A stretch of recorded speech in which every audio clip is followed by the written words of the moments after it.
ঘড়িতে এখন সকাল 8:30 বাজে। অস্থির হাতে আজকের খবরের কাগজের পাতা উল্টাচ্ছি। ভেতরে ভেতরে এক কাপ চায়ের জন্য শরীরটা একেবারে অস্থির হয়ে উঠেছে, জিভটা একেবারে শুকিয়ে গেছে। অথচ এত বেলা হলো, হাতে এখনো এক কাপ চাও জোটেনি। গলা খাঁকারি দিয়ে একবার হাঁক দিলাম, পুটি, চা হলো তোর? আজকে কি সকালের চাটা পাবো নাকি বাইরে গিয়ে খেয়ে আসতে হবে? পুটিরাম ব্যস্ত স্বরে বলে উঠল, একেবারে বদ্দাবাবু এলে সকলে চা জল খাবার দিয়ে দেবো। বারবার জনে জনে এত দিতে পারবো নি বাপু, সবটা তো এখন এই পুঁটিরামের ঘাড়ে। এই এক জ্বালা হয়েছে এখন। যবে থেকে সত্যবতী সংসারের প্রতি উদাসীন হয়ে পড়েছে, তবে থেকেই সংসারে এমন ছন্ন ছাড়া অবস্থা। আর ব্যোমকেশ সেই কখন যে মর্নিং ওয়াকে গেছে, এখনো তার ফেরার নাম নেই। সত্যবতী সেই সকাল থেকে বারান্দায় গিয়ে বসে আছে। বেশ কিছুদিন হলো সত্যবতী কেমন যেন একটা হয়ে গেছে, কারোর সাথে আর কথা বলে না, মুখে সেই হাসিটাও নেই। এমনকি ব্যোমকেশের সাথে দাম্পত্য খুনসুটিও নেই। রান্নাঘরে যায় না, খাবারের থালা সামনে রেখে ঘন্টার পর ঘন্টা বসে থাকে, তেমন কিছু মুখেও তোলে না। ওর চোখ মুখ এই কদিনেই কেমন যেন বসে গেছে, কেমন যেন একটা ছন্নছাড়া ভাব সবকিছুতেই। অনেকবার এই নিয়ে ওর সাথে আমি আর ব্যোমকেশ কথা বলতে গেছি, কিন্তু কোনো বিশেষ লাভ হয়নি। সত্যবতীর মুখ থেকে আমরা একটা কথাও বার করতে পারিনি। আজ অবশ্য ব্যোমকেশ একজন মনোরোগ বিশেষজ্ঞের অ্যাপয়েন্টমেন্ট নিয়ে রেখেছে বিকেলে, কারণ সত্যবতীর শারীরিক কোনো সমস্যা যে নেই তা পাশের বাড়ির বোসদা কালই কনফার্ম করেছেন। উনি একজন জেনারেল ফিজিশিয়ান, ডাক্তারিতে ওনার বেশ নাম ডাক আছে। সকাল সন্ধ্যা ওনার চেম্বারের সামনে লম্বা লাইন পড়ে। তাই উনি যখন কাল বললেন যে সত্যবতীর শারীরিক কোনো সমস্যা উনি দেখতে পাচ্ছেন না, যতটা তাড়াতাড়ি সম্ভব একজন মনোরোগ বিশেষজ্ঞের পরামর্শ নিতে, তখন ব্যোমকেশ আর দেরি করেনি। এই ডাক্তারের খোঁজ অবশ্য বোসদাই দিয়েছেন। আজ বিকেল 4টের সময় আমাদের অ্যাপয়েন্টমেন্ট করা হয়েছে। আমাদের ডাইনিং হল থেকে বারান্দাটা একদম সোজাসুজি দেখা যায়। একবার ওই দিকে চাইলুম, দেখলুম সত্যবতী শূন্য চোখে বাইরের দিকে চেয়ে আছে। সত্য, সত্য, আরে কোথায় গেলে? তাড়াতাড়ি চাটা দাও। উফ, কত দেরি হয়ে গেল। একেবারে বাজারটা করেই ফিরলুম। যাই, হাত মুখটা ধুয়ে আসি। ব্যোমকেশের গলা পেয়ে আমি ফিরে তাকালাম। রোজ বেচারা নানাভাবে চেষ্টা করছে সত্যবতীকে স্বাভাবিক করার। অন্যদিন হলে এতক্ষণে সত্যবতী রান্নাঘর থেকে এসে হাজির হয়ে যেত। ব্যোমকেশের হাত থেকে বাজারের থলিখানা নিয়ে বলতো, যাও, তাড়াতাড়ি হাত মুখ ধুয়ে এসো, আমি টেবিলে চা দিচ্ছি। কত বেলা হয়ে গেল, তোমার জন্য ঠাকুরপোড়া এখনো চা জল খাবার পেটে পড়েনি। কিন্তু আজ আর তা হলো না। ঘড়িতে এখন বিকেল 4:10। আমরা মিনিট 15 আগেই সত্যবতীকে নিয়ে ডক্টর দস্তিদারের চেম্বারে পৌঁছে গেছি। কিছুক্ষণ আগেই সত্যবতীকে ভিতরে নিয়ে গেছে। ব্যোমকেশ সেই থেকে অস্থির হয়ে আমার সামনে সমনে পায়চারি করে যাচ্ছে। ওর মনের অবস্থা আমি খানিকটা হলেও আন্দাজ করতে পারছি। প্রায় মিনিট 20 পরে ভিতরে আমাদের ডাক পড়ল। ভিতরে গিয়ে দেখলাম বছর 60-এর এক সৌম্যকান্তি চেহারার ভদ্রলোক গম্ভীর মুখে বসে আছেন। হাত দেখিয়ে আমাদের উল্টো দিকের চেয়ারে তিনি বসতে নির্দেশ করলেন। তারপর গম্ভীর কণ্ঠে বললেন, কিসের থেকে নজর সরিয়ে এবার একটু আশেপাশের মানুষগুলোর দিকেও খেয়াল করুন ব্যোমকেশ বাবু। আপনার স্ত্রীর সাথে কথা বলুন, ওনাকে সময় দিন। ভিতরে ভিতরে যে উনি ভীষণ একা হয়ে পড়েছেন।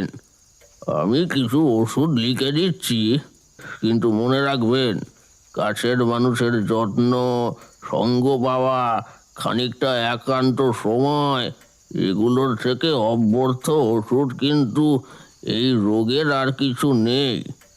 পারলে স্ত্রীকে নিয়ে সব কিছুর থেকে দূরে কোথাও ওনার ভালো লাগার জায়গায় কয়েকটা দিন কাটিয়ে আসুন। হাওয়া বদলও কিন্তু এই সব রোগে খুব তাড়াতাড়ি কাজে দেয়। ব্যোমকেশ দেখলাম অবনত মুখে ডাক্তারবাবুর কথা শুনছে।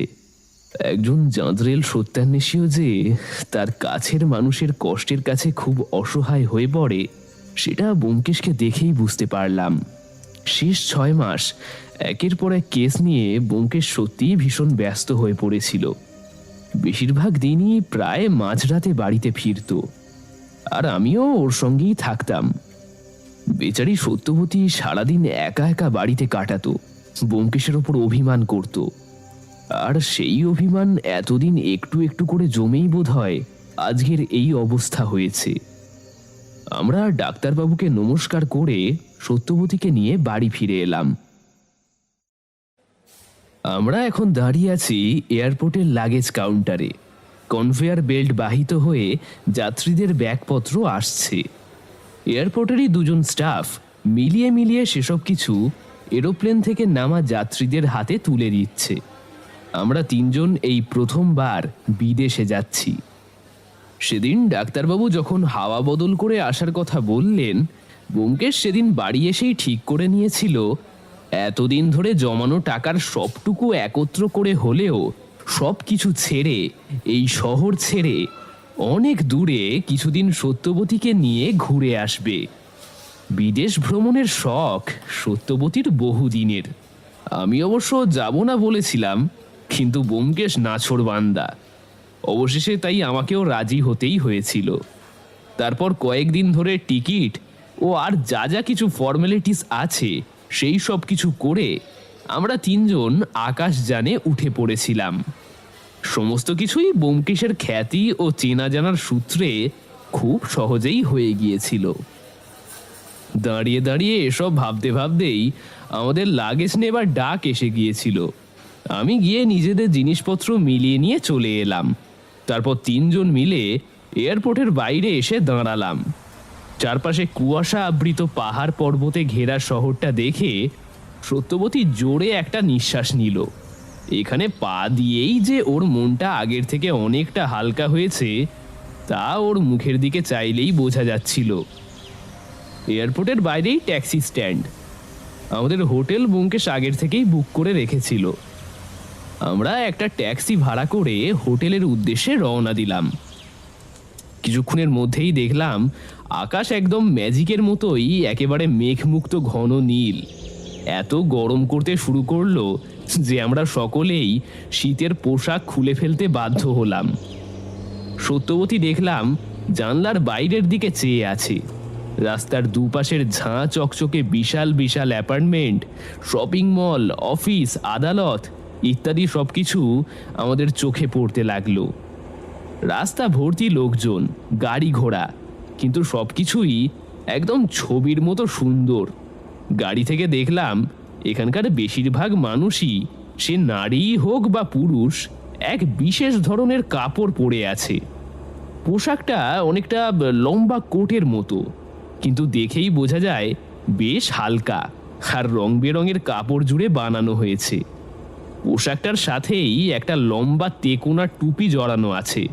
ড্রাইভারকে জিজ্ঞাসা করে জানলাম স্থানীয় ভাষায় একে নাকি টেরচা বলে।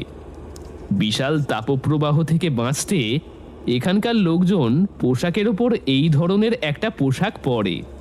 আশেপাশে তাকিয়ে শ্বেতাঙ্গ, কৃষ্ণাঙ্গ ইত্যাদি সব ধরনের মানুষই আমাদের চোখে পড়ল, তবে বেশিরভাগই আদিবাসী কৃষ্ণাঙ্গ। তাদের সারা শরীরে বিভিন্ন ধরনের অদ্ভুত দর্শন উল্কি কাটা, যা ওই পাতলা পোশাকের ভিতর থেকেও একদম স্পষ্টভাবে দৃশ্যমান। এসব নিয়েই আমি আর ব্যোমকেশ কথা বলছিলাম। মাঝে মধ্যে ড্রাইভারটির কাছ থেকে এখানকার দর্শনীয় সব জায়গা সম্পর্কে ব্যোমকেশ জেনেও নিচ্ছিল। ড্রাইভারটির বয়স এই আন্দাজ 40 কি 45 হবে।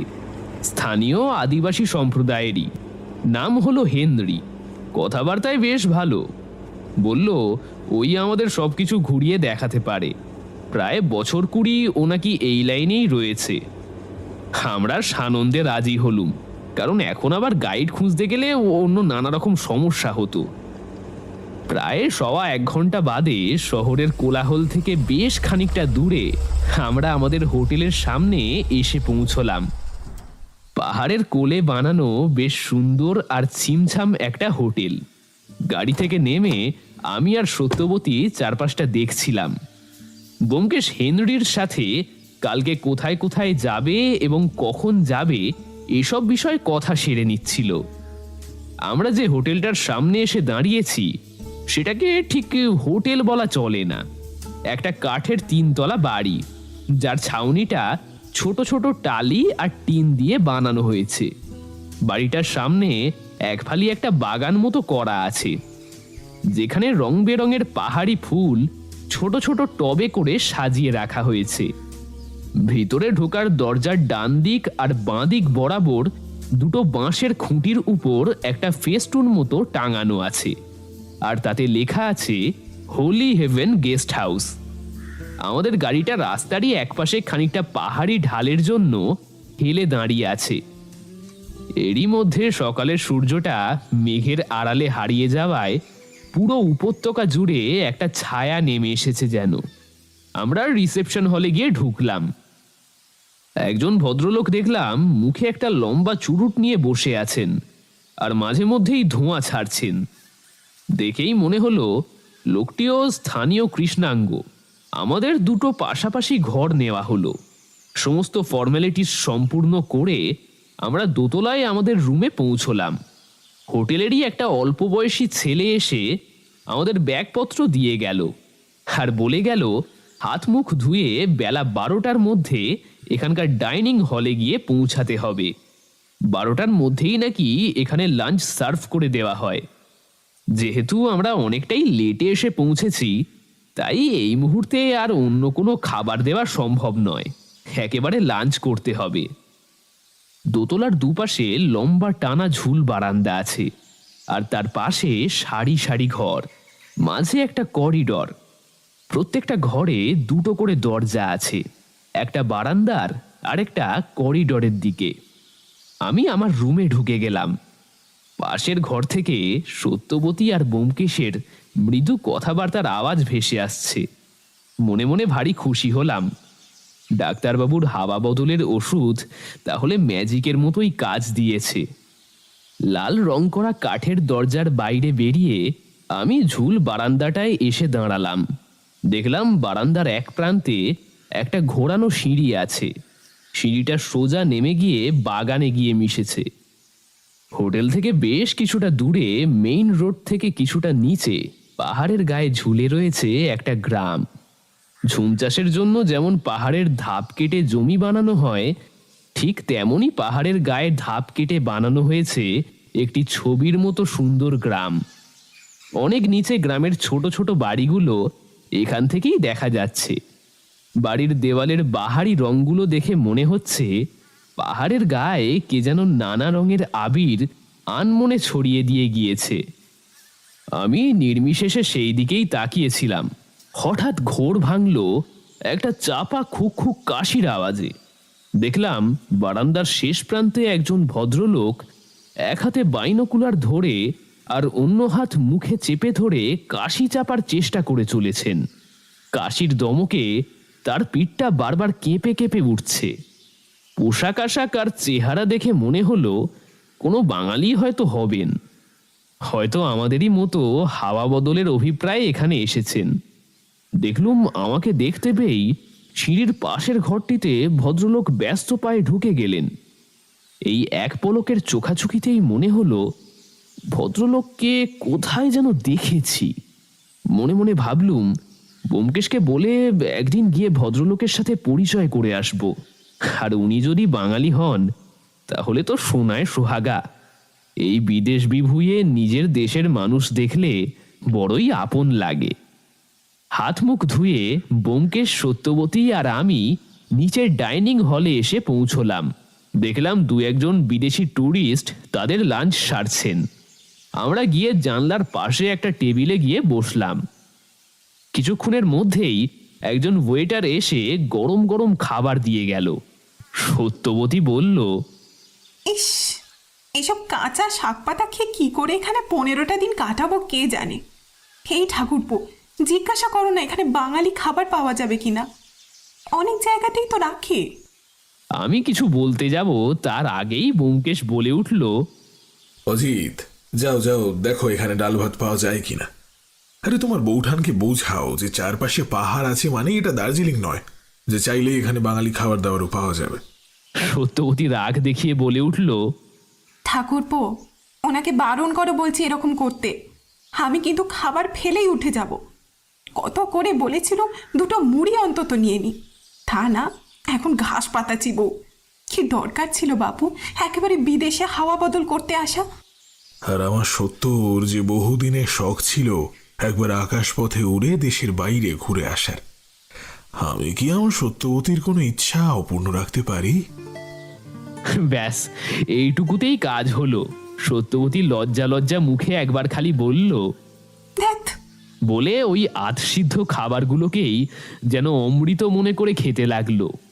আমি মনে মনে ব্যোমকেশকে বাহবা দিলুম। খাওয়া দাওয়া শেষ করে টেবিল থেকে উঠে সিঙ্কের দিকে এগোতে যাব এমন সময় দেখলাম বারান্দার বাইনোকুলার হাতের সেই ভদ্রলোকটি দাঁড়িয়ে আছেন। সঙ্গে অবশ্য আরো দুজন ভদ্রলোক আছেন, যাদেরকে নন বেঙ্গলি বলেই মনে হলো। ভদ্রলোক ব্যোমকেশের সামনে এসে দাঁড়িয়ে অবাক হয়ে বললেন, আরে সত্যান্বেষী ব্যোমকেশ বক্সী না? তা আপনি এখানে? আপনার সঙ্গে যে এখানে দেখা হতে পারে তা আমার কল্পনাতীত। চিনতে পারছেন? আরে ডক্টর পাকরেশি যে, আপনাকে না চিনার উপায় আছে? আপনার বিভিন্ন ইনভেনশন চিকিৎসা বিজ্ঞানে যে পরিমাণে আলোড়ন ফেলেছে তা সর্বজন বিদিত। সেদিন একটা সায়েন্স জার্নালে আপনার রিসেন্ট গবেষণার উপর একটা আর্টিকেল পড়লাম। ক্যান্সারের উপর গবেষণায় আপনি তো অনেকটাই এগিয়ে গেছেন, আর আপনি যেই অধমকে চিনতে পেরেছেন এটা আমারই ভাগ্যি ভালো। পাকরাশি বাবু এবার ব্যোমকেশের হাত ধরে বললেন, এইরকম করে বলবেন না। তা কোন রুমে উঠেছেন? আমরা 32 নম্বর রুমে। সন্ধ্যার দিকে আসুন, জমিয়ে গল্পগুজব করা যাবে। সারা জীবন তো মাইক্রোস্কোপে চোখ রেখেই তো গেল। একটা সন্ধ্যা এমন গুণী মানুষের সান্নিধ্য পেলে বড় ভালো লাগবে। আমরা 38 নম্বর আর 39 নম্বর দুটো নিয়েছি। অবশ্যই আড্ডা হবে। আছি এখন দিন 15। যান খেয়ে নিন। অজিত, একটু জিরিয়ে নাও, বিকেল 5টায় বেরোবো। চারপাশটা একটু ঘুরে দেখে আসবো। আমি ঘরে ঢুকে দরজা বন্ধ করে বিছানায় গা এলিয়ে দিলুম। সারা দিনের ধকলের পর সহজেই চোখ লেগে এলো। হঠাৎ দরজায় কড়া নাড়ার আওয়াজে আমার ঘুমটা ভাঙল। ঘড়ির দিকে চেয়ে দেখলুম 5টা বেজে গেছে। দরজায় নিশ্চয়ই ব্যোমকেশ আছে।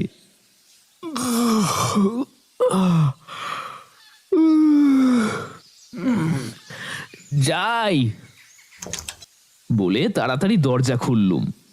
এ কি ঠাকুরপো, তুমি এখনো তৈরি হওনি? ব্যোমকেশ বলল, এ অজিত, তুমি তাড়াতাড়ি তৈরি হয়ে নিচে এসো, আমরা বাইরেটায় আছি। 10 মিনিটের মধ্যেই তৈরি হয়ে আমি নিচে নামলুম।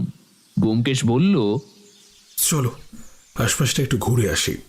কালকে হেনরিকে বলা আছে ও সকাল সকালই চলে আসবে, তারপর ঘুরতে বেরিয়ে পড়বো।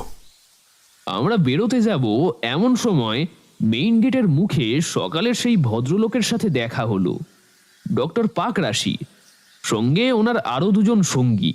ডক্টর পাকরাশি ব্যোমকেশকে দেখে বললেন, কি ব্যোমকেশ বাবু, ঘুরতে বেরোচ্ছেন? হ্যাঁ, ওই আর কি, এই একটু আশপাশটা। তা আপনি? কিছু দূরে একটা জঙ্গল আছে, ওখানেই। Doctor Pakrashi, we are getting late, তাড়াতাড়ি আসুন। ডক্টর পাকরাশিকে থামিয়ে ঘ্যাস ঘ্যাসে গলায় ওনার সঙ্গে থাকা একজন দীর্ঘকায় ব্যক্তি বলে উঠল। লোকটাকে দেখলেই কেমন যেন একটা মনে হয়।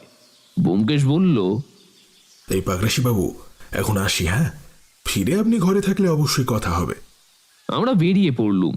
প্রায় ঘন্টাখানেক এদিক ওদিক ঘুরে আমরা যখন হোটেলে ফিরলুম তখন রাত 8টা বাজে। পোশাক আশাক পাল্টে আমি আর ব্যোমকেশ বারান্দায় এসে দাঁড়ালুম। ব্যোমকেশ সিগারেটের প্যাকেটটা পকেট থেকে বার করে একটা সিগারেট আমায় দিলে, আর একটা নিজে ধরালে। তারপর দুটো লম্বা শুকটান দিয়ে বলল, এখানকার আবহাওয়া সত্যিই অনবদ্য, যাই বলো না কেন। আর সত্য তো এখনই অর্ধেক সেরে উঠেছে। দেখো, এখানে যেন আবার কোনো সত্য অনুসন্ধানে জড়িয়ে পড়ো না, তাহলে তোমার সত্য কিন্তু খেপে উঠবে। হ্যাঁ, চলো চলো, তোমার সাথে ডক্টর পাকরাশির আলাপটা করিয়ে আনি। ওই তো 32 নম্বরটা দেখাই যাচ্ছে, আলো জ্বলছে, তার মানে ভেতরেই আছেন নিশ্চয়ই। মহাগুণী মানুষ কিন্তু এই পাগরাশি বাবু, আলাপ করে ভালো লাগবে তোমার, চলো। আমরা দুজনে গিয়ে 32 নম্বর রুমের দরজায় টোকা মারলাম। ভেতর থেকে উত্তর এলো, দরজা খোলা আছে, প্লিজ গেট ইন। আমরা দরজা ঠেলে ভিতরে ঢুকলাম। ডক্টর পাগরাশি আমাদের দেখে উঠে দাঁড়ালেন, তারপর বললেন, আরে ব্যোমকেশ বাবু, আসুন আসুন, বসুন। তা আপনার সঙ্গীটিকে তো ঠিক চিনলাম না। আগে ইনি অজিত, আমার খুব কাছের বন্ধু। ডক্টর পাগরাশি আমার সাথে করমর্দন করে বললেন, আলাপ হয়ে ভালো লাগলো। তা ব্যোমকেশবাবুর সঙ্গে একজন ভদ্র মহিলাকেও দেখেছিলাম, মিসেস নাকি? ব্যোমকেশ ঘাড় নেড়ে সম্মতি জানালো। ডক্টর পাগরাশি রুম সার্ভিসে ফোন করে 3টে কফি দিয়ে যেতে বললেন। কিছুক্ষণের মধ্যেই গরম গরম ধোঁয়া ওঠা কফি আমাদের রুমে হাজির হয়ে গেল। আমাদের গল্প একেবারে জমে উঠল।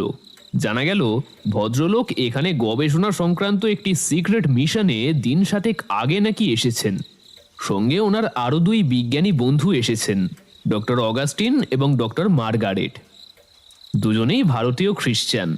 ওনারা দুজনও এই হোটেলেরই 3 তলায় রয়েছেন। আরও নানা কথাবার্তার মধ্য দিয়ে রাত বাড়তে লাগলো। ঘন্টা দেড়েক পরে আমরা ডক্টর পাগরাশির কাছ থেকে বিদায় নিয়ে উঠে পড়লাম। ডিনারের সময় হয়ে গিয়েছে। সত্যবতী বেরিয়ে এসে একটু শুয়েছিল, এতক্ষণে সেও ঘুম থেকে উঠে পড়েছে নিশ্চয়ই। পরের দিন সকাল 8টায় হেনরি গাড়ি নিয়ে হাজির হলো। আমরা রেডি হয়েছিলাম। ব্রেকফাস্ট সেরেই আমরা বেরিয়ে পড়লুম।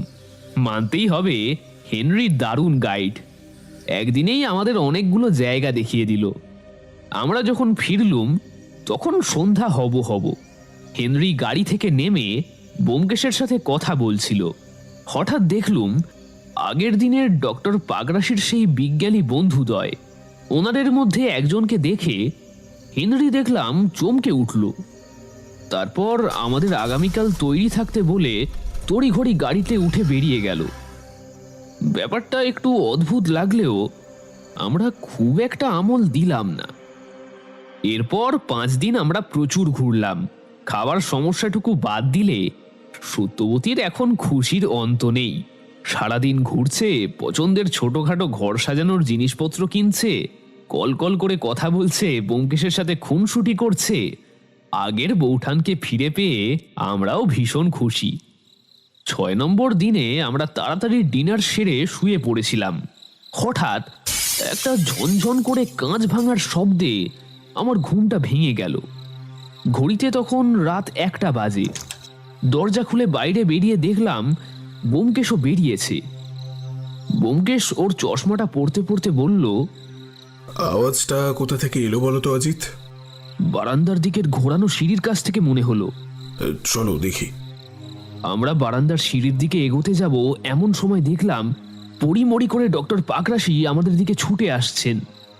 আমরা দৌড়ে গিয়ে ওনাকে ধরলাম। ব্যোমকেশ ওনাকে ধরে নিয়ে গিয়ে ওনার ঘরে বসালো। ওনার ঘরে গিয়ে দেখলাম বিছানার ঠিক মাথার দিকের জানলাটা, যেটা বারান্দামুখী, সেটার কাঁচ টুকরো টুকরো হয়ে মেঝেতে পড়ে আছে। ব্যোমকেশ ডক্টর পাগরাশিকে 1 গ্লাস জল দিল। উনি এক নিঃশ্বাসে চুমুক দিয়ে সবটুকু জল শেষ করে বললেন, আমি তখন বিছানায় ঠেস দিয়ে একটা জার্নাল পড়ছিলাম। হঠাৎ করে একটা ঝনঝন শব্দ আর একটা কাগজে মোড়া ঢিল আমার গায়ে এসে লাগলো। আমি সেটাকে তুলে নিয়ে দেখলাম কাগজে লেখা লিভ অর ডাই। এইসব দেখে আমি ভীষণ ভয় পেয়ে কি করব যখন ঠিক করে উঠতে পারছিলাম না, তখন আপনাদের কথা মনে হলো। দরজা খুলে দৌড়ে আপনাদের কাছে যাচ্ছিলাম। তারপর দেখলাম আপনারাও আওয়াজ পেয়ে বেরিয়ে এদিকেই আসছেন। ব্যোমকেশবাবু, আমাকে কেউ মারতে চায়।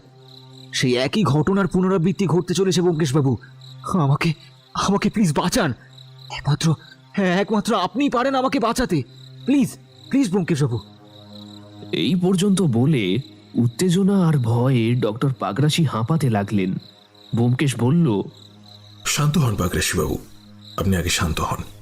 অজিত, তুমি পাগরাশি বাবুর কাছে একটু থাকো, আমি বাইরেটা একটু দেখে আসি।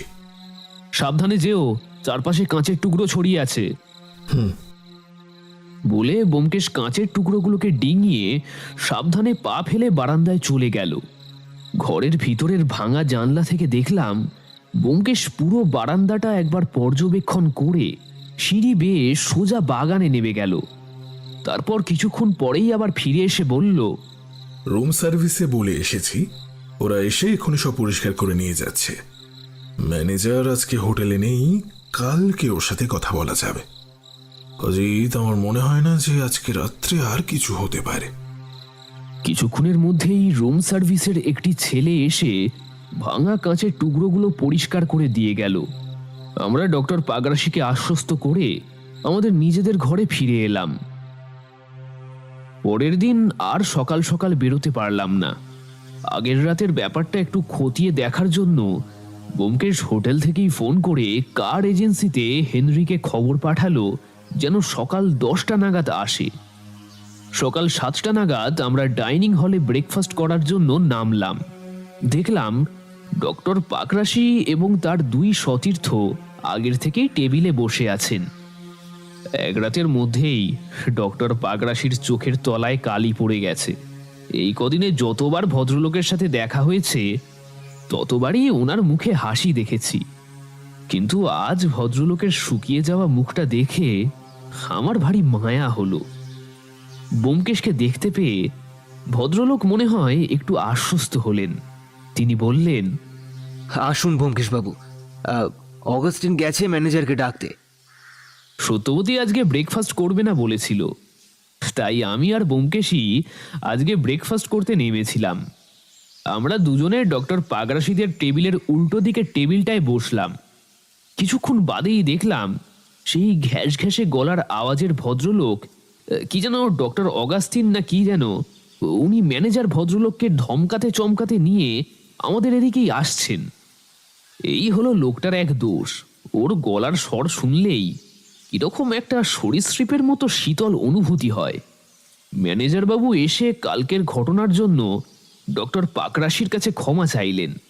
তিনি বললেন, স্যার, এত নিরাপত্তা রক্ষী প্রত্যেকটা জায়গায়, তা সত্ত্বেও কী করে এমনটা হতে পারে আমি ঠিক ভাবতে পারছি না। নিরাপত্তার দিকটায় স্যার আমি আরও কড়া নজর দেব, আপনি চিন্তা করবেন না। আশা করি আর এরকম ঘটনা কোনোদিনও ঘটবে না। ব্যোমকেশ ম্যানেজারকে জিজ্ঞেস করলো, আচ্ছা, আগের রাতে 1টা নাগাদ মেন গেটে যে গার্ডে ছিল তাকে একটু ডেকে পাঠান। আগে রাত 1টা নাগাদ আমাদের গার্ডদের ডিউটি শিফট হয়। সন্ধ্যা 7টা থেকে যে প্রহরায় থাকে সে 1টা নাগাদ বাড়ি চলে যায়। সেকেন্ড শিফট যার থাকে সে 1টা 5 নাগাদ জয়েন করে যায়। আচ্ছা, তার মানে 1টা থেকে 1টা 5 পর্যন্ত মেন গেট অরক্ষিত ছিল। তার মানে এই ফাঁকেই কেউ। ঠিক আছে, ঠিক আছে, আপনি যান আর দেখবেন এরপর থেকে সেকেন্ড শিফটের গার্ড এলেই তবেই যেন ফার্স্ট শিফটের গার্ড বাড়ি যায়, তার আগে নয়। ঠিক আছে? ডক্টর পাকরাশি কিছু একটা বলতে যাচ্ছিলেন, কিন্তু তার আগেই আবার ডক্টর অগাস্টিন তাকে থামিয়ে দিয়ে বললে, পাগরাশি, ছেলে মানুষই করো না। এসব উড়ো চিঠিতে তুমি কবে থেকে ভয় পেতে শুরু করলে? প্লিজ স্টপ প্যানিকিং, এসব কিছু হবে না। চলো চলো, এখন চলো, আমাদের ল্যাবে যাওয়ার সময় হয়ে গেছে।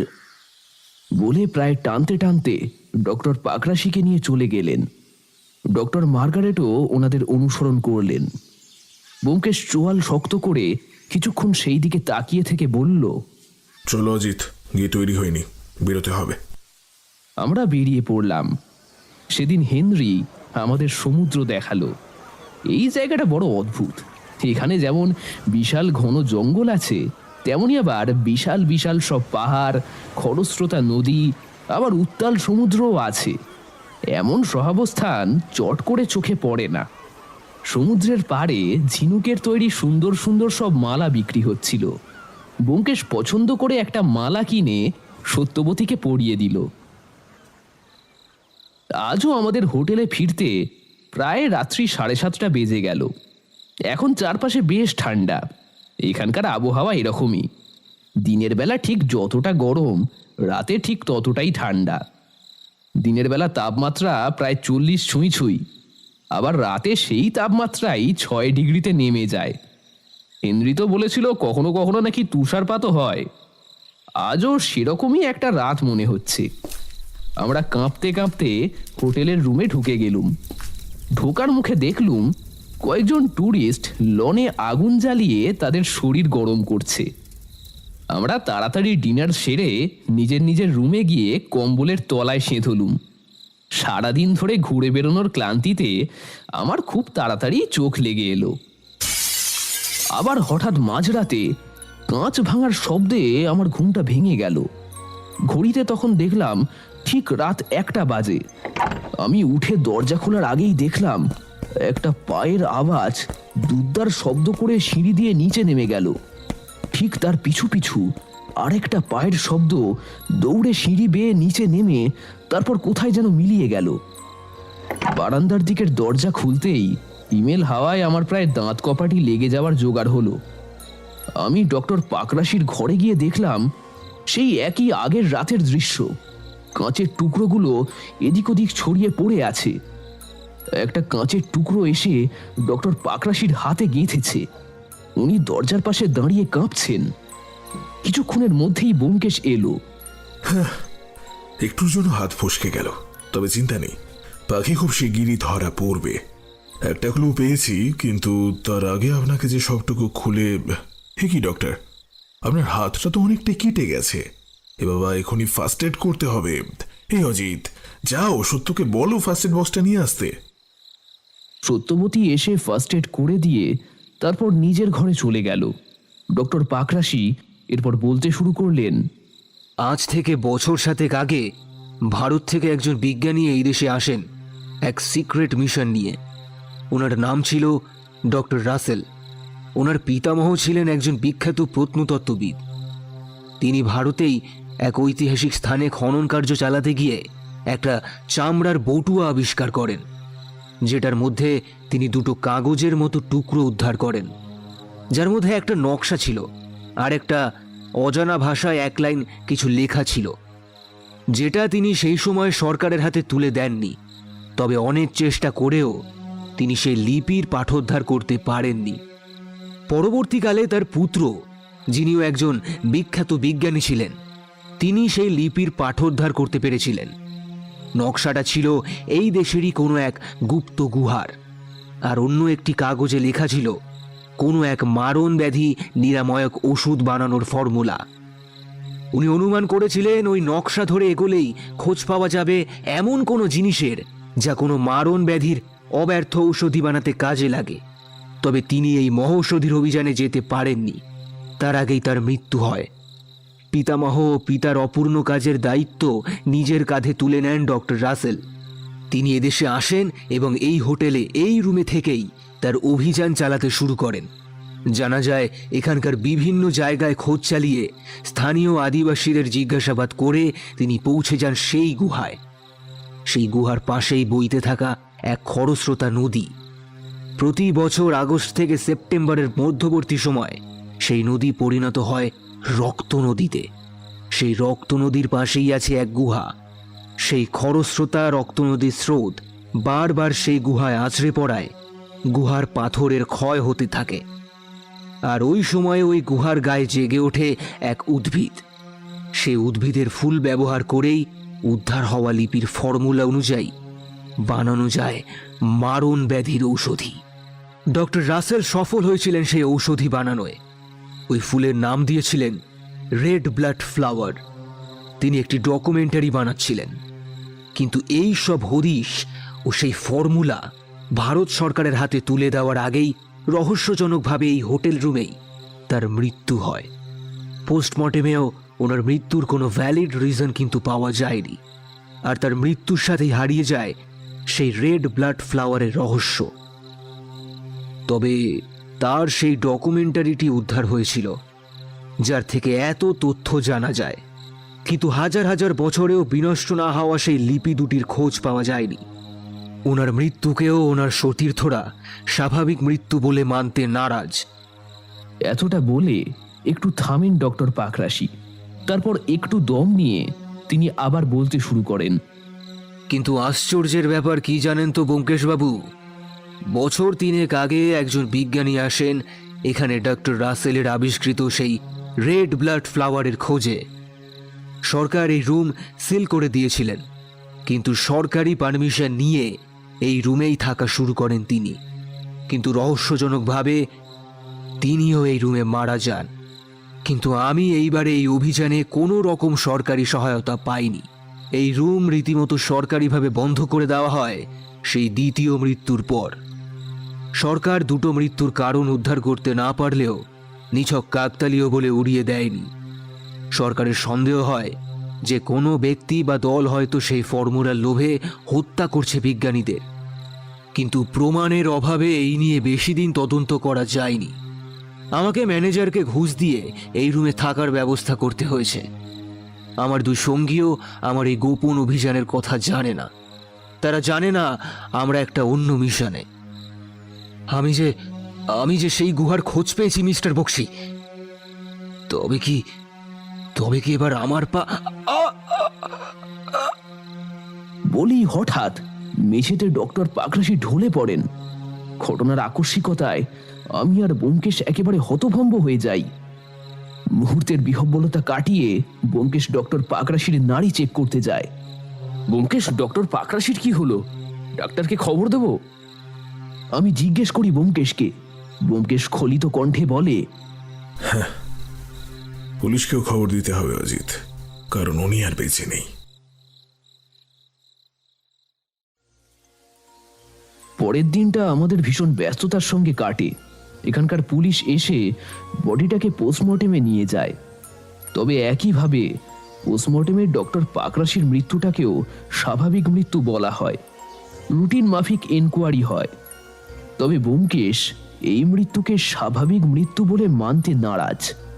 আমরা ডক্টর পাকরাশির মৃত্যুর পূর্বে ওনার মুখ থেকে যা কিছু শুনেছি তাতে অন্তত এই মৃত্যুটাকে স্বাভাবিক মৃত্যু বলে উড়িয়ে দেওয়ার কোনো প্রশ্নই ওঠে না।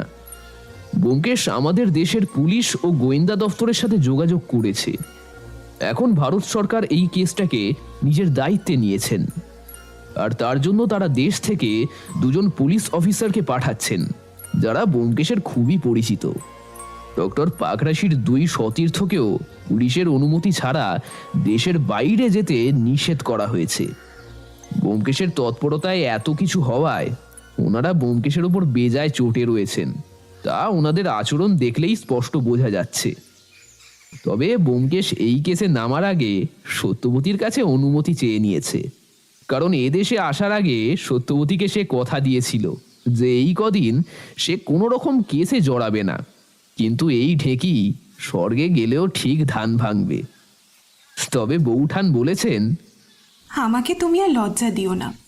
একজন মানুষের জন্য কাজ করতে গিয়ে মারা গেলেন, তার মৃত্যু রহস্য উদ্ঘাটন করা তো সত্যান্বেষী হিসাবে তোমার কর্তব্য। এ ব্যোমকেশের যোগ্য সহধর্মিনীর মতোই কথা বটে। তাই ব্যোমকেশ পুরো দমে ডক্টর পাকরাশির মৃত্যু রহস্য খুঁজে বের করতে লেগে পড়েছে। তার দৃঢ় ধারণা ওই 32 নম্বর রুমের 3টে মৃত্যুই কোনো একটা সূত্রে গাঁথা আছে। পরের দিনই দুজন অফিসার এদেশে এসে পৌঁছেছেন। একজন অফিসার হলেন ঋষিকেশ ব্যানার্জি, অপরজন সৌরিশ রায়। দুজনেই ব্যোমকেশের সুপরিচিত। অফিসার ব্যানার্জি এসে বললেন, কি ব্যোমকেশ বাবু, তদন্ত কদ্দূর? আপনি থাকতে আমরা এখানে বাহুল্য মাত্র। কি বলেন অজিত বাবু? হ্যাঁ? ব্যোমকেশ হেসে বলে, আরে না না, তদন্ত করবেন তো আপনারাই। তবে আমার জানা কিছু কথা আমি আপনাদের জানিয়ে যেতে চাই, হয়তো তদন্তে আপনাদের কিছু সাহায্য হতে পারে। ডক্টর পাকরাশির মৃত্যুর আগের দিন থেকে উনি ঠিক রাত 1টায় একটা থ্রেট লেটার পাচ্ছিলেন, যাতে লেখা ছিল লিভ অর ডাই। আমি নিশ্চিত এই লেটার যে ছুঁড়েছিল সে এই হোটেলেই আছে এখনো। প্রথমেই তাকে খুঁজে বার করা দরকার। সে কিভাবে জানলো পাকরাশিবাবু মারা যেতে চলেছেন, আর সেই কি মৃত্যুর জন্য দায়ী? আর যদি সেই আততায়ী হয় তবে জানতে হবে যে সে কেন হত্যা করলো ডক্টর পাকরাশিকে, আর কিভাবেই বা হত্যা করলো। আপনি এক কাজ করুন, আপনি এই হোটেলের সমস্ত লোকজনকে ইনক্লুডিং বোর্ডার, স্টাফ, সকলকে ডাইনিং হলে ডেকে পাঠান। আমি সকলকে জিজ্ঞাসাবাদ করতে চাই। ব্যোমকেশের কথা মতো সকলকে ডাইনিং হলে ডেকে পাঠানো হলো। ডাইনিং এর পাশের এক রুমে এক এক করে সকলের জিজ্ঞাসাবাদও ব্যোমকেশ ও অফিসার ব্যানার্জি শুরু করলেন। প্রায় ঘন্টা 3 বাদে জিজ্ঞাসাবাদ শেষ হলে সকলে যে যার কাজে চলে যাওয়ার পর ব্যোমকেশ বলল, আপনারা যান, আমি একটু বাইরে থেকে ঘুরে আসি। আর অজিত, হেনরিকে বলা আছে তুমি আর বৌঠান গিয়ে আজকে ঘুরে এসো। আমি এক প্রকার নিমরাজি হয়ে চলে এলাম, কারণ কিছুদিন আগে পর্যন্ত বৌঠানের যা মনের অবস্থা ছিল তাতে এইসব খুন তদন্ত এসবের মধ্যে থাকলে ওর শরীর খারাপ হতে পারে। আমি রেডি হয়ে বেরোতে যাব, এমন সময় দেখি ব্যোমকেশ হন্তদন্ত হয়ে ঢুকছে, হাতে একটা পলিথিন ব্যাগ।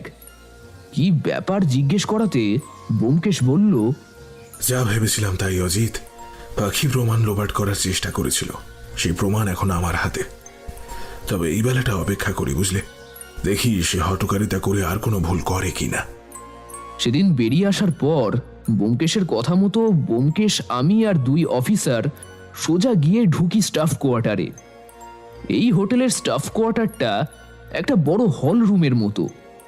এখানেই হোটেলের 6 জন স্টাফ থাকে। ব্যোমকেশ ভিতরে গিয়ে তাদের মধ্যে একজন স্টাফকে দেখিয়ে বলল, অফিসার ব্যানার্জি, অ্যারেস্ট করুন একে। এই ডক্টর পাকরেশিকে থ্রেট লেটার ছুটতেন। লোকটা ভয় পালাতে যায়, কিন্তু অফিসাররা লোকটাকে সঙ্গে সঙ্গে ধরে ফেলে। এরপর লোকটাকে অ্যারেস্ট করে জিজ্ঞাসাবাদের জন্য নিয়ে যাওয়া হয়। ব্যোমকেশ লোকটাকে প্রশ্ন করে, বলুন, ডক্টর পাকরাশিকে কিভাবে মারলেন? লোকটা প্রায় কেঁদে ফেলে বলল,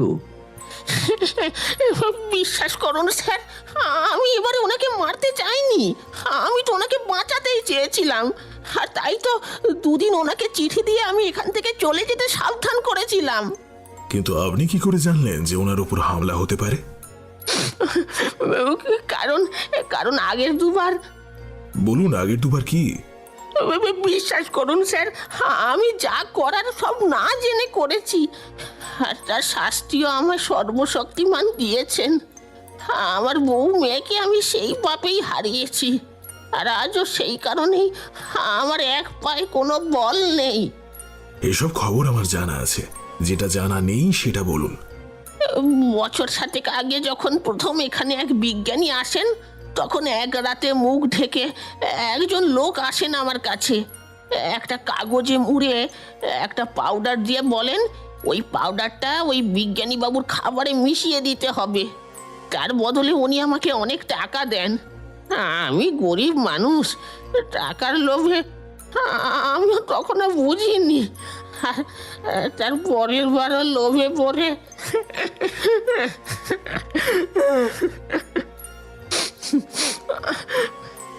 এরপর 2 হাত দিয়ে মুখ ঢেকে লোকটা ঢুকরে কেঁদে ওঠে।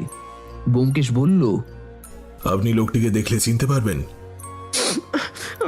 না স্যার, লোকটির পুরো মুখটা তো ঢাকা ছিল, তবে লোকটার কণ্ঠস্বরটা না একটু অন্যরকম ছিল। আমার স্পষ্ট মনে আছে স্যার, লোকটা কেমন যেন একটা মেয়েলি কণ্ঠস্বরে কথা বলছিল। স্ট্রেঞ্জ।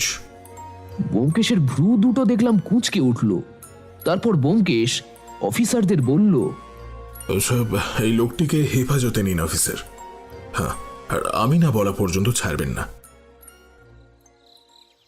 সেদিন সন্ধেতে আমরা লনে বসে চা খাচ্ছিলাম। আমি ব্যোমকেশকে বললাম, আচ্ছা ব্যোমকেশ, আমায় একটা কথা বলো তো, তুমি কি করে জানলে যে এই লোকটাই আসল কালপ্রিট? ব্যোমকেশ চায়ে একটা লম্বা চুমুক দিয়ে তারপর বলল, না হে অজিত, এই আসল কালপিট নয়, এই তো কেবল পড়ে। যেদিন ডক্টর পাকরাশিকে হত্যা করা হয়েছিল, সে রাতে যখন হোটেলের এই লোকটা কাঁচ ভেঙে ওই চিরকুটটা ভেতরে পাঠাচ্ছিল, আমি ওর পিছু নিয়েছিলাম, কিন্তু সিঁড়ি দিয়ে দৌড়ে নিচে নেমে গিয়ে আমি আর লোকটাকে দেখতেই পাইনি। লোকটা যেন হাওয়ায় মিলিয়ে গিয়েছিল। ফিরে আসছিলাম, হঠাৎ মনে হলো সেদিন সন্ধ্যায় খুব ঠান্ডা পড়ার জন্য এই হোটেলেরই কিছু বোর্ডার এদিক ওদিক ইতস্তত আগুন জ্বালিয়ে আগুন পোহাচ্ছিল। আগুন নিভে যাওয়ার পর তার ছাই এদিক ওদিক পড়েছিল। যদি কোনো জুতোর ছাপ পাওয়া যায় সে আশাতেই আমি টর্চ জ্বালিয়ে সিঁড়ির আশেপাশে খুঁজে দেখছিলাম। ঠিক তখনই এখানে এক বিশেষ ধরনের জুতোর ছাপ দেখতে পাই, যেটাকে বলে অর্থোপেডিক শু। এই জুতোর গঠনগুলো একটু আলাদা ধরনের হয়। সাধারণত যাদের পায়ে কোনো সমস্যা আছে বা শরীরের অন্য কোনো সমস্যার জন্য হাঁটতে অসুবিধা হয়, তারাই এই ধরনের জুতো পরে আর কি। কেন জানি না আমার বারবার মনে হচ্ছিল এই হোটেলেরই কেউ এর সাথে জড়িত। কারণ ভেবে দেখো অজিত, প্রথম দিন রাত 1টা থেকে 1টা 5 পর্যন্ত মেন গেটে ডিউটি শিফটিং এর কারণে অরক্ষিত থাকলেও পরের দিন তো তা ছিল না। তবে পাহারাদারদের নজর এড়িয়ে বাইরের কেউ ভেতরে ঢুকে কি করে এই কাজ করতে পারে? আমি তাই সেদিন সকলকে জিজ্ঞাসাবাদের জন্য ডেকে পাঠিয়েছিলাম, কিন্তু আশ্চর্যজনকভাবে কারো হাঁটাচলার মধ্যেই কোনো অস্বাভাবিকতা দেখতে পাইনি। কিন্তু হোটেলের স্টাফদের বয়ান অনুযায়ী আমি জানতে পেরেছিলাম এই হোটেলের নিয়ম অনুসারে প্রত্যেক স্টাফ পালা করে বাজার করে, শুধুমাত্র ওই লোকটি বাদে। কারণ লোকটি নাকি বেশি হাঁটাচলা করতেই পারেন না, বেশি হাঁটলে তার সমস্যা হয়। আর এতগুলো বোর্ডারের পছন্দ অনুযায়ী নানান ধরনের খাবারের জন্য বাজার করতে হলে তো বেশ ভালো মতোই ঘোরাঘুরি করতে হয়ে থাকে, তাই সে চায় না বাজার করতে। ঠিক তখনই ব্যাপারটা আমার কাছে স্পষ্ট হয়ে যায়। আমি বুঝতে পারি যে আমি যে সন্দেহ করছি সেটা লোকটা বুঝে গেছে, তাই যতটা সম্ভব স্বাভাবিকভাবেই হাঁটাচলা করছে, অন্তত আমার সামনে। অর্থোপেডিক শুটাও আর সে পরেনি। আমি লুকিয়ে ওই স্টাফের জিনিসপত্র তল্লাশি করি, কিন্তু কিছুই পাই না। পরে নজর যায় ওই হল রুমেরই জানলার দিকে।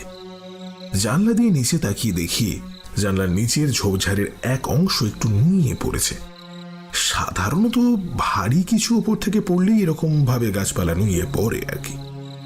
নিচে গিয়ে দেখি আমার সন্দেহই ঠিক, একজোড়া অর্থোপেডিক শু ওখানেই পড়ে আছে, যার সোলে ছাইয়ের ট্রেসও পাওয়া গেছে। যাই হোক ব্যানার্জি, আপনাকে এখনই আমার একটা কাজ করে দিতে হবে। এই হোটেলে 7 বছর আগে যে কদিন ওই বিজ্ঞানী ডক্টর রাসেল ছিলেন, সেই কদিনে এই হোটেলের ল্যান্ড ফোনের কল রেকর্ডটা আমাকে একটু বের করে এনে দিতে হবে। সে হয়ে যাবে ব্যোমকেশ বাবু, আমায় খালি আজকের রাতটা সময় দিন। ব্যানার্জি বাবু বলেন। পরের দিন সকালবেলা সৌরিশবাবু এসে কল রেকর্ডটা ব্যোমকেশের হাতে দেয়। ব্যোমকেশ মনোযোগ সহকারে সেটাকে দেখতে থাকে। তারপর খানিক বাদেই আপন মনে বলতে থাকে, স্ট্রেঞ্জ, বাঙালি বিজ্ঞানী। ডেটটা একটু আসছে। বলে ব্যোমকেশ সোজা রিসেপশনের দিকে এগিয়ে যায়। আমিও ব্যোমকেশের পিছু নিই। দেখি ও গিয়ে টেলিফোন কানে নিয়ে কার যেন একটা নম্বর ডায়াল করছে। হ্যালো, হ্যাঁ, হেনরিকে একটু পাঠিয়ে দেবেন। Hotel holy heaven. কিছুক্ষণ বাদে হেনরি এলে ব্যোমকেশ একাই ওর গাড়িতে করে কোথায় যেন বেরিয়ে যায়। সেদিন ব্যোমকেশ যখন ফেরে তখন প্রায় সন্ধ্যা হয়ে গিয়েছে। সারাদিনের ধকলে ওর চেহারা তখন একেবারে বিধ্বস্ত।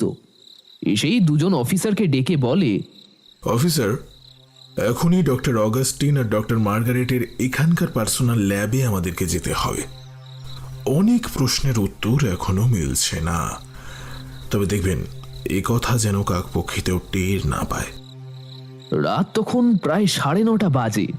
আমরা চারজনে ডক্টর অগাস্টিন আর ডক্টর মার্গারেটের ল্যাবের উদ্দেশ্যে বেরিয়ে পড়লাম।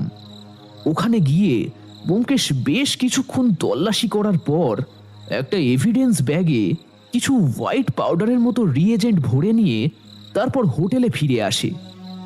হোটেলে এসে এই এভিডেন্স ব্যাগটাকে ব্যোমকেশ ফরেন্সিক টেস্টে পাঠায়।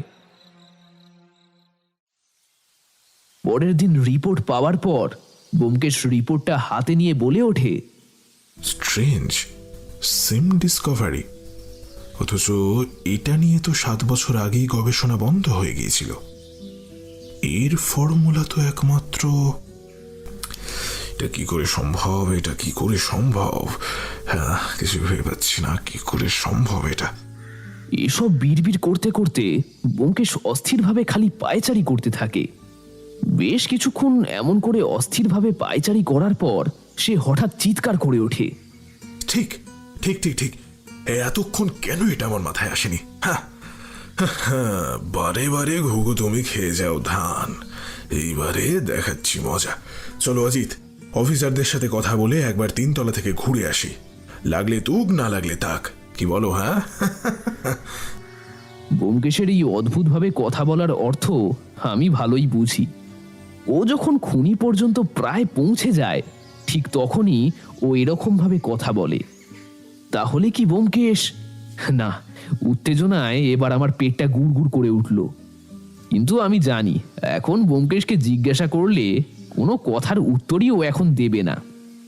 যতক্ষণ না ও নিজে থেকে মুখ খোলে ততক্ষণ ধৈর্য ধরা ছাড়া আর কোনো উপায় নেই। পরের দিন ভোর 4টে, চারিদিক একেবারে কুয়াশাচ্ছন্ন। 1 হাত দূরে পর্যন্ত কাউকে দেখা যাচ্ছে না। আমরা 4 জন জঙ্গলের মধ্যে দিয়ে এক ছায়ামূর্তির পিছু নিয়েছি। এখানকার জঙ্গলের ঘনত্ব খুব বেশি, সমান তালে ঝোপঝাড় রয়েছে। পায়ের নিচের জমি কোথাও কোথাও সমতল, আবার কোথাও বা খাড়াই হয়েছে। অনুসরণ করতে করতে পথে কোথাও কোথাও ছোট ছোট নদী খাত পড়তে লাগলো, আবার কোথাও বা পচা ডোবা। পচা জলকাদার গন্ধে আমাদের গা গুলিয়ে উঠছিল। কিন্তু আমাদের সামনের ব্যক্তি বেশ অভিজ্ঞের মতো এগিয়ে চলতে লাগলো। প্রায় ঘন্টা দেড়েক এগোনোর পর একটা বিরাট লম্বা অথচ ন্যাড়া গাছের সামনে গিয়ে ছায়ামূর্তি থামলো। আমরা একটা নিরাপদ দূরত্বে গাছের আড়ালে লুকালাম। দেখলাম লোকটা একবার এদিক ওদিক দেখে নিয়ে গাছটাকে বাঁ হাতে ফেলে তারপর এগোতে লাগলো। কিছু দূর যাবার পর আমরা সকলেই কুলকুল করে একটা শব্দ পেতে লাগলাম। বুঝলাম আশেপাশেই কোথাও কোনো বেগবতী নদী বয়ে চলেছে। কিছুক্ষণ বাদেই ডক্টর পাকরাশির বলা সেই রক্ত নদীর দেখা মিলল। জলটার রং অদ্ভুত রকমের লাল রক্তের মতো। দেখলাম লোকটা নদীটার ধার বরাবর এগিয়ে যেতে লাগলো।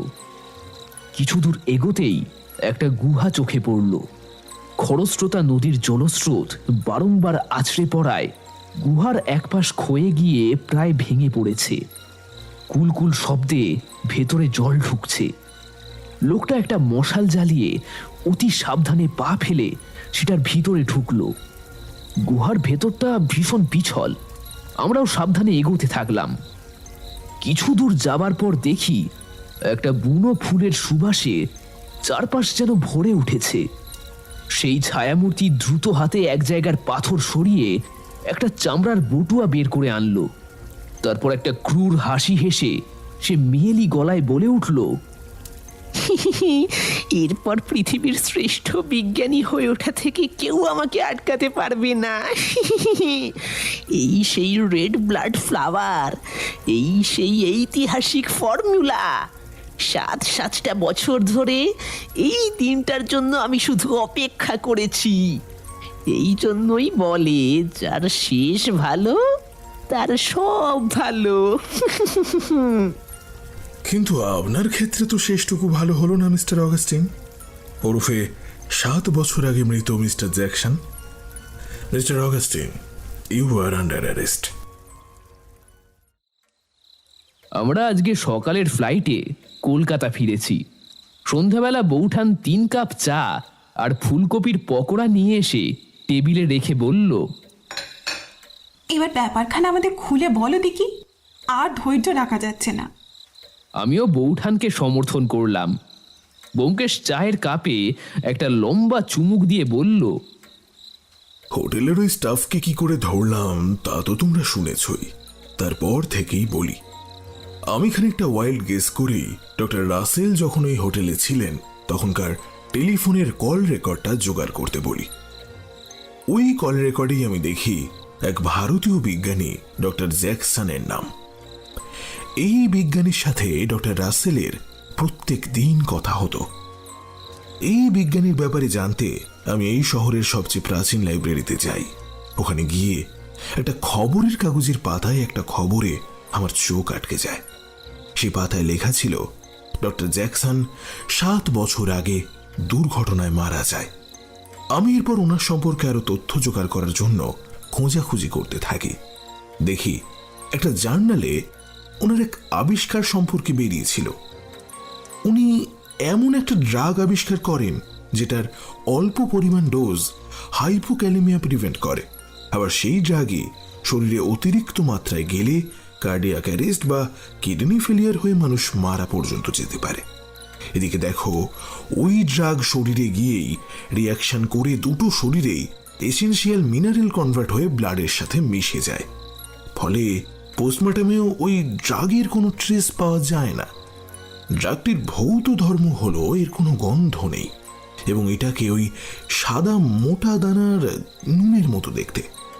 কিন্তু উনি ওই ড্রাগের ফর্মুলা কোথাও লিপিবদ্ধ করে যাননি, যার ফলে ওনার মৃত্যুর সাথে সাথেই ওই ড্রাগ নিয়ে রিসার্চও বন্ধ হয়ে যায়। কিন্তু আমার কেন জানি না মনে হয় কোথাও গিয়ে এই ড্রাগ দিয়েই ওই 3টে খুন করা হয়নি তো। কারণ হোটেলের স্টাফটি বলেছিল একজন অজ্ঞাত ব্যক্তি তাকে একটা পাউডারের মতো জিনিস দিয়েছিল খাবারে মেশানোর জন্য। কিন্তু হিসেব মতো একজন মৃত ব্যক্তি কিভাবে এসব করতে পারে? আমি এরপর আরো খোঁজ নিতে থাকি। তবে এবারে শুধুমাত্র জ্যাকসন নয়, আমি মার্গারেট, অগাস্টিন এদের সকলেরই খোঁজ নিতে থাকি। জানতে পারি যে এই জ্যাকসনের একটু মেয়েলি প্রকৃতির গলা ছিল এবং অগাস্টিন আজ থেকে 6 বছর আগে ইন্ডিয়ান সায়েন্টিস্ট অ্যাসোসিয়েশনে যোগ দেয়। তার আগের কোনো রেকর্ড তার নেই। ব্যানার্জি ভালো করে খোঁজ নিয়ে যাচাই করে জানতে পারে অগাস্টিনের সমস্ত কাগজপত্রই আসলে জাল।